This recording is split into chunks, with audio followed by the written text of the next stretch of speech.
আমি টুম্পা অটোওয়ালি পৌঁছে দেবই টাইমলি। কে চেনেন? কি হলো? একটা তো ছোট্ট প্রশ্ন করলাম, তার উত্তর তো খুব সহজ, একটা হ্যাঁ কিংবা না। চিনি গুরুজি। কি সম্পর্ক আপনাদের অশোকবাবুর সঙ্গে?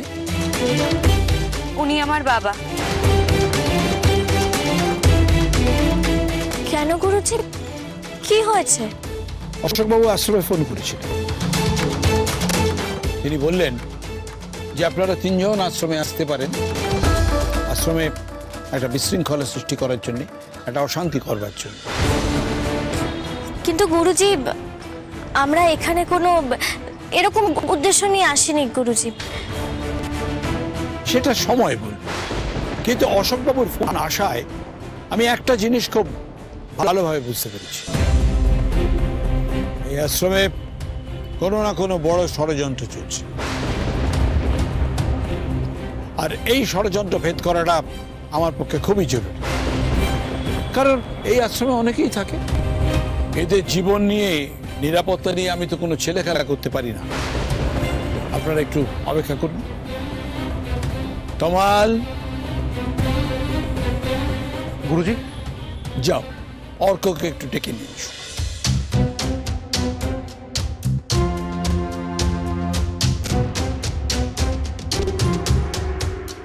এদেরকে এখানে দেখে অবাক হলে অর্কবাবু? আপনি তো আমাকে অর্কবাবু বলে ডাকেন না গুরুজি। আজ ডাকলাম।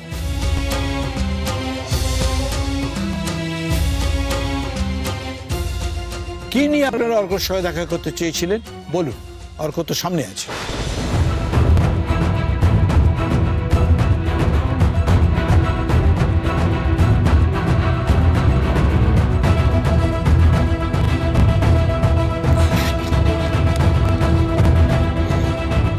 এই ফোনটা কবিতা কাকিমার ফোন, যার কয়েকদিন আগে অ্যাক্সিডেন্ট হয়েছিল।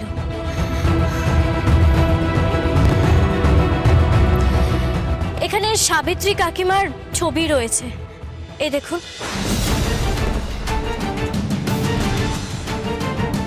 পরমা?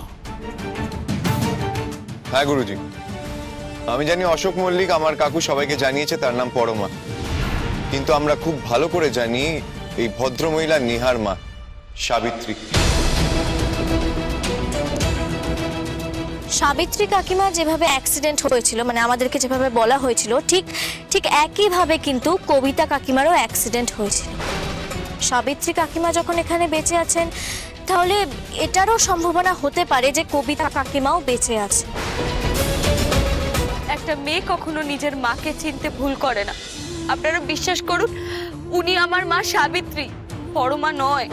আর যদি সাবিত্রী কাকিমার মৃত্যু নিয়ে কাকা সবাইকে এতদিন ধরে মিথ্যে কথা বলতে পারে, তাহলে কবিতার সঙ্গেও সেম কাজটাই করতে পারে। আর এটার কারণ আমরা জানি না, আমরা এটাই জানার চেষ্টা করছি। একটা বড় ষড়যন্ত্র চলছে, আর আমার মনে হচ্ছে অশোকবাবুই তার গোড়ায় আছে। এই ষড়যন্ত্রটা জানা খুবই দরকার, আর সত্যিই যদি অশোকবাবু এসব করে থাকেন, তাহলে তার মুখোশটা খোলাও খুব দরকার।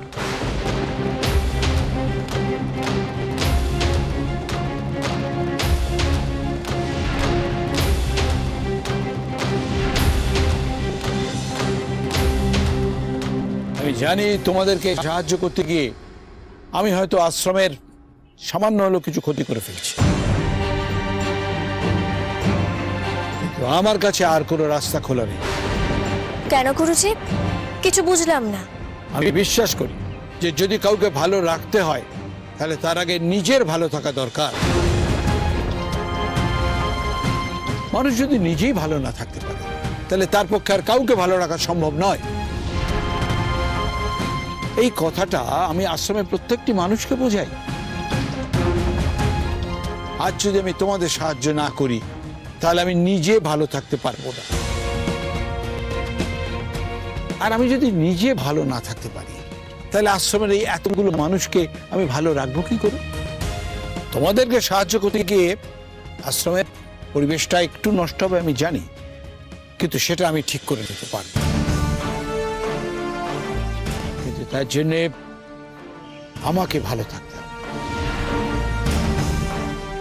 আমি সিদ্ধান্ত নিচ্ছি যে অশোক মল্লিককে আমি এখানে ডাকবো। গুরুজি, হ্যাঁ, অশোকবাবু এসছেন। আরে না না না, ছি ছি ছি, আপনি আমার অতিথি, আমি আপনার শিষ্য। কেউ আমার শিষ্য নয়, সবাই আমার সঙ্গী।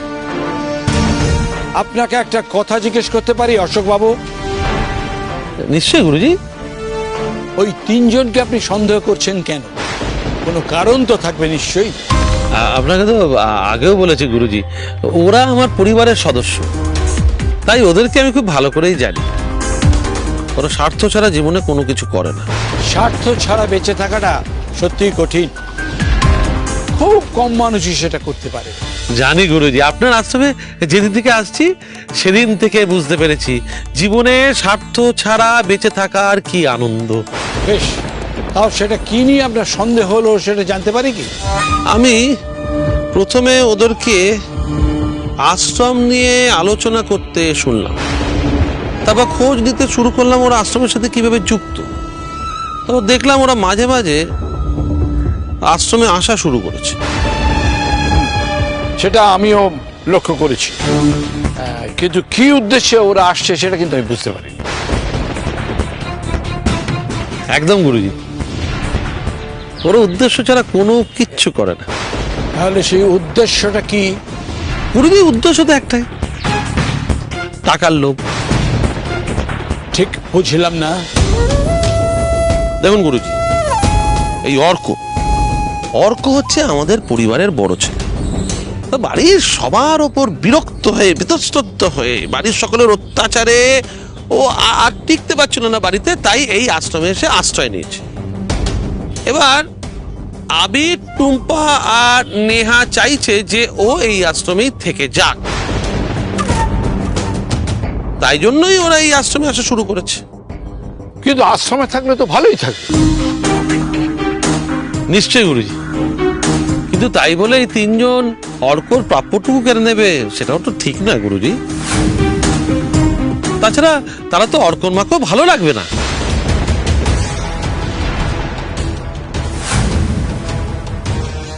লোকটা কেন তাকিয়ে আছে আমার দিকে, আর লোকটার এত প্রশ্ন কিসের? আপনি সব কিছু বললেন, যে একটা কথা বললেন না যে এই তিনজন কিভাবে আশ্রমের পরিবেশ নষ্ট করছে।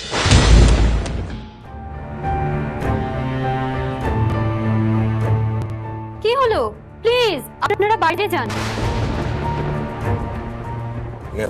চল চল চল, না দাদা, আমি যাবো না কোথাও। চল নেহা, কারণ চল।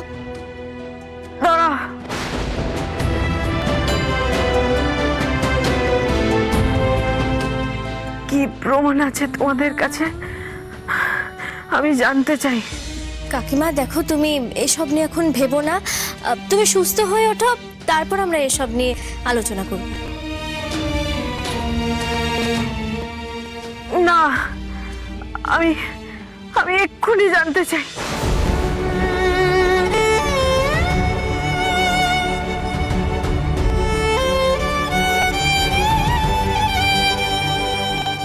যদি তুমি সত্যি জানতে চাও তাহলে তোমাকে একটা কথা দিতে হবে।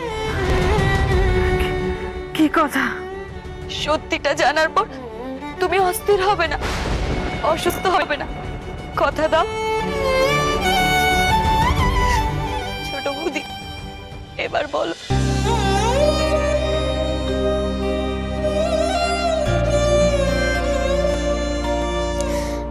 আমি কদিন আগে আশ্রমে সাবিত্রী কাকিমার সঙ্গে দেখা করতে গিয়েছিলাম, যেটার ব্যাপারে আমি কাউকে কিচ্ছু জানাইনি।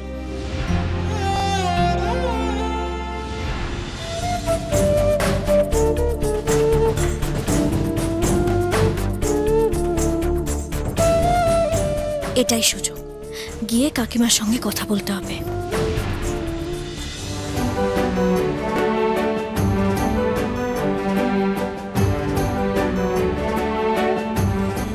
ভালো আছো কাকিমা?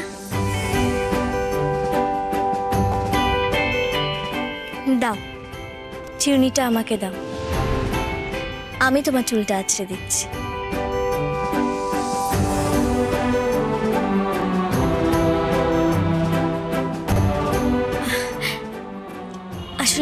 কি বলো তো কাকিমা, তুমি তো আমার মায়ের মতো। জানো তো, আমি আমার মায়ের চুলও আছড়ে দিই। দাও।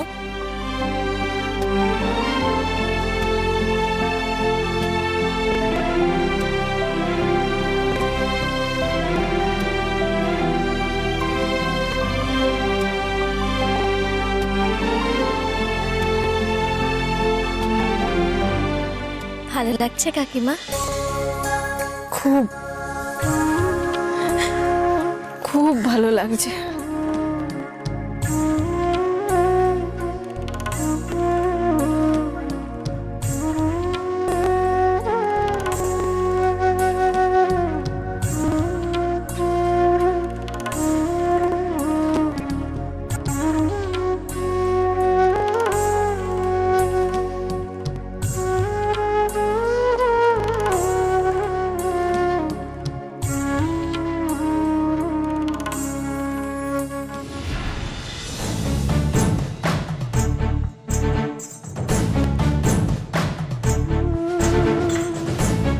আর সেই চুলটা নিয়ে যাওয়াই আমার আসল উদ্দেশ্য ছিল, কিন্তু কেন? ডিএনএ টেস্টের জন্য। রিপোর্ট এসেছে? হ্যাঁ, আর সেই রিপোর্ট অনুযায়ী নেহা আপনারই মেয়ে।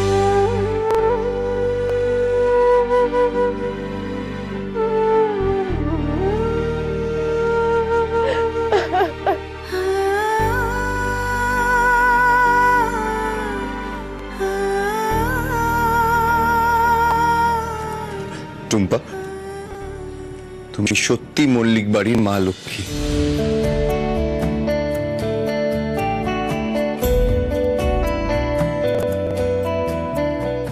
আবির বাবু, জানেন তো, আমি না খুব চিন্তায় ছিলাম।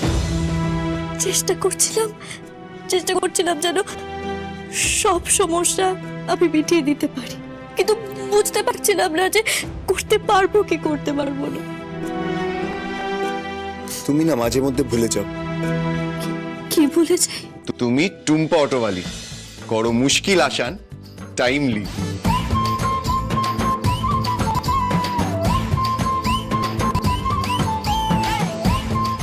আমি টুম্পা অটোওয়ালি, করে মুশকিল আসা টাইমলি।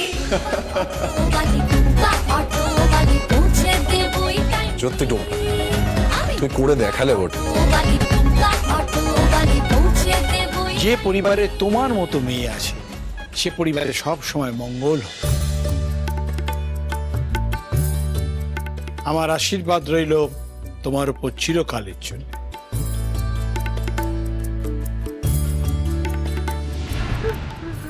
কিন্তু কে?